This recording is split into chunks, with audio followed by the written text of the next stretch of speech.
सच बोलने वालों को मारा जा सकता है मगर खामोश नहीं कराया जा सकता। मोहम्मद मुर्सी वो मिस्र का सदर था, ओहदा उसके पास था मगर इक़्तिदार उसके हाथ में नहीं था।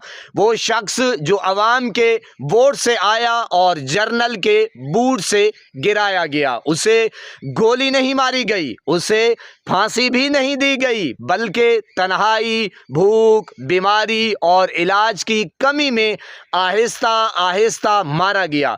6 साल एक तंग सी कोठड़ी, ना रोशनी, ना अपने बच्चों की आवाज़। और फिर वो दिन आया 17 जून, अदालत में खड़ा था, अपने दिफा में बोल रहा था कि अचानक वो ज़मीन पर गिरा।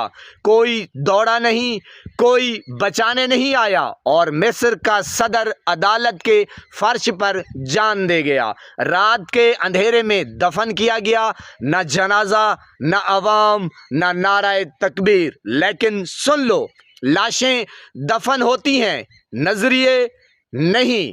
मोहम्मद मुर्सी मरा नहीं, वो जालिमों के चेहरों पर आज भी सवाल बनकर जिंदा है। एक आयत मुबारका और जालिम अनकरीब जान लेंगे कि वो किस इंजाम की तरफ लौट रहे हैं।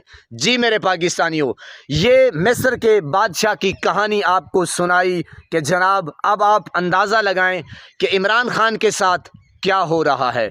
यही सिस्टम जारी है। सिस्टम जुल्म की दास्तान रकम करते हुए आपने देखा कि जिस तरह उनकी बहनों के साथ किया गया और ना उनको मुलाकात। जी मेरे पाकिस्तानियों, जब हम तारीख को पढ़ते हैं, तारीख को देखते हैं, तारीख के औराक आपके सामने रखने की कोशिश करते हैं और हम भी पढ़ते हैं, तो हमें नतीजा क्या निकलता है? नतीजा यही निकलता है कि जैसा आपने देखा मोहम्मद मुर्सी के साथ हुआ, यानी कि पाकिस्तान में ये जो जुल्म, जबर, फसादियत और कानून यानी कि लाकानूनियत, मुल्क पाकिस्तान के अंदर कानून नाम की कोई चीज़ नहीं है। जैसा कि आप 70-78 सालों से देख रहे हैं मेरे पाकिस्तानियों कि पाकिस्तान कर्जे की दलदल में ऐसा धंस चुका है कि उससे 100 साल भी लग जाएं तो फिर भी वो कर्जे से निजात नहीं हासिल कर सकता। गरीब होता जा रहा है और अमीर, बड़े बड़े अशराफिया वो आपके सामने हैं, मुल्क को लूट कर, नोच कर वो बाहर जायदादें बना रहे हैं और गरीब के लिए ना कानून, ना आइन, और ये सब कुछ आपके सामने है। रोज़ इसके ऊपर हम डिस्कशन करते हैं, लेकिन मुद्दा आपके सामने यही है कि आखिरकार इमरान खान जो उसने काम करना था उसने कर दिखाया। अब आपकी और मेरी बारी है। तो मेरे पाकिस्तानियों, सोचते ना रहिए, ये ना सोचिएगा कि फिर जनाब वक्त हमें नहीं मिला।